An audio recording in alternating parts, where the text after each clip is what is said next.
तो कल हम लोग क्या पढ़ना है? असहयोग का।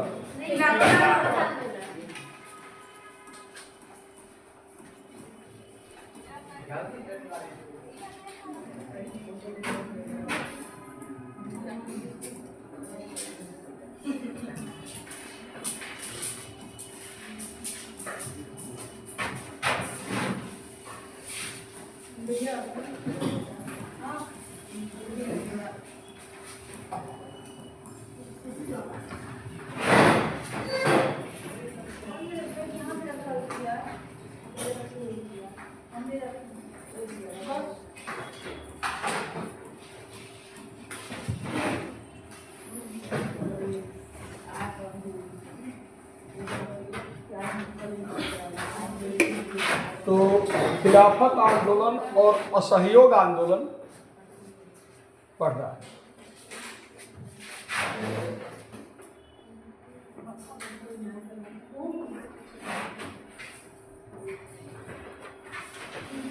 तो हम लोगों ने कल जिक्र किया था किस तरह गांधी जी भारत में आए, चंपारण में आंदोलन से पहला सत्याग्रह की शुरुआत किया और 3 स्थानीय स्तर पर उन्होंने आंदोलन का नेतृत्व किया और तीनों आंदोलनों में सफल। तो तीनों आंदोलनों ने गांधी को एक राष्ट्रीय नेता के रूप में स्थापित किया। इन आंदोलनों से गांधी को भी सबक मिला। एक तो कि अच्छे उद्देश्य को लेकर के अगर काम किया जाए तो जनता का भरपूर समर्थन मिलेगा। एक और सबक मिला कि चाहे कितना भी अच्छा काम किया जाए, कुछ लोग आलोचना करें तो उन आलोचनाओं पर ध्यान नहीं देना। हाँ, ठीक ना? तो इसलिए हर आलोचना से आप कोई भी ऐसा काम नहीं जिसको कर दें और सोचे कि हर आदमी खुश हो जाए, ऐसा कोई काम नहीं। कितनों आप बेहतर काम करें, कुछ लोग उसमें कमी निकालेंगे तो उन कमियों को, उन आलोचनाओं को क्या करना पड़ेगा? नजरअंदाज करना पड़ेगा। ये गांधी को सबक मिला।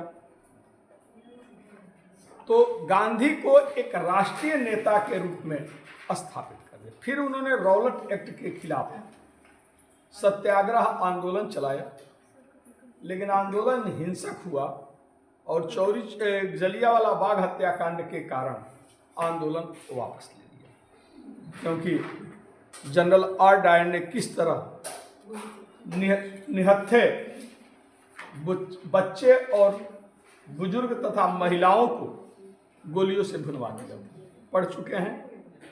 तो गांधी जी का एक राष्ट्रीय नेता के रूप में स्वीकारोक्ति मिली इन दोनों आंदोलनों से। तो खिलाफत जो आंदोलन है, ये आपका खिलाफत आंदोलन जो है, खिलाफत आंदोलन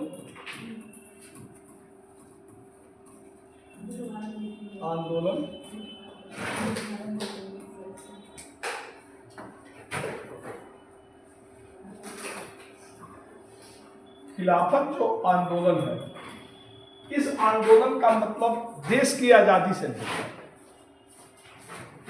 यह आंदोलन देश की आजादी का आंदोलन नहीं, देश की स्वतंत्रता का आंदोलन नहीं, स्वतंत्रता का आंदोलन नहीं था।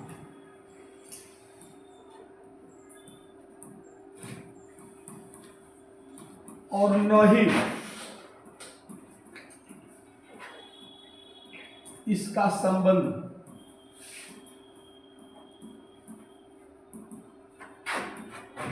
भारत से।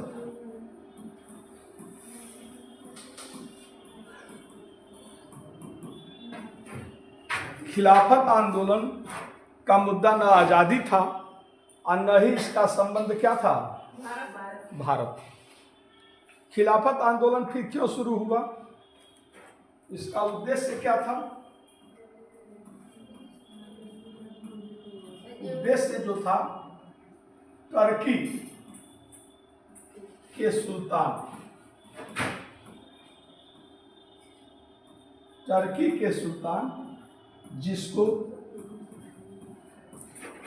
इस्लामी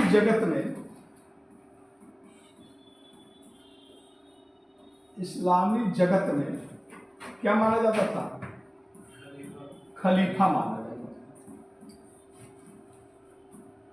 खलीफा माना जाता था की रक्षा करनी।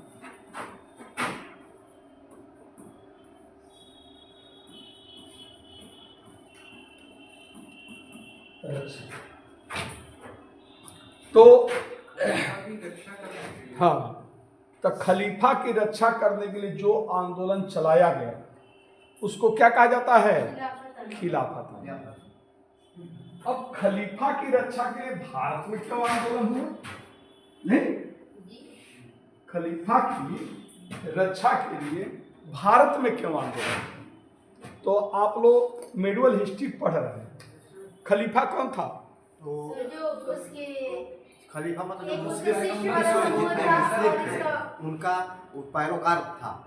तो जहाँ भी मुस्लिमों को दिक्कत हुई है तो उससे वो कनेक्टेड रहता है। सर, मोहम्मद पैगंबर के पुत्र था और शिष्य था, उन दोनों को अपने में आपसी विवाद था कि कौन खलीफा बनेगा। उनके बाद अंग्रेज चूंकि वहाँ भी थे तो वहाँ कुछ गड़बड़ कर रहे थे, तो वो उसका खिलाफत यहाँ होगा तो उसको सपोर्ट मिलेगा। और बताएं। हम लोग यहाँ रह के भी उनका सपोर्ट कर रहे थे। इस्लाम धर्म के बारे में आप जो इस्लाम को पूरा मेडिवल हिस्ट्री पढ़ लिए, दिल्ली सल्तनत पढ़ लिए, और खलीफा के बारे में दो शब्द नहीं पढ़ पा रहे हैं। खलीफा जैसा जो हाँ? पैरोकार था मुस्लिम इस्लाम का पैरोकार। पैगंबर साहब का पुत्र बता रही है। सर वो उनका दूध था एक तरह से। नहीं, पैगंबर जो था उस टाइम इस्लाम का पैरोकार था। पैगंबर साहब इस्लाम का दूत पैगंबर साहब थे, खलीफा थे। सर पैगंबर थे। पैगंबर थे सर, वो पैगंबर के बाद इस्लाम अब के पैगंबर के बाद जैसे जो सर, पंडित होते हैं ना कि अब इसका काम कौन करेगा, कौन देखभाल करेगा, लीडरशिप तो सर। वो खलीफा करने लगे सर। लीडर- जैसे यहाँ ये जितने कहो। भी हाँ। सर शासक कौन आए बताने हैं, वाला बोल रहे हैं, हम कैसे यहाँ नहीं जितने भी बोल शासक आए हैं उनको मान्यता देना और हाँ। उनके खिलाफ फतवा जारी करना हाँ, ये ये सारी सारी चीजें। पावर खलीफा के पास थी। खलीफा जो था, जब पैगंबर साहब की डेथ हुई तो पैगंबर साहब के जो उत्तराधिकारी हुआ, वो खलीफा। अब जरूरी नहीं था उन्हीं का वंशज वही हुआ, पैरोकार उसी को कई कहते हैं। खलीफा वंश की स्थापना हुई। अब बात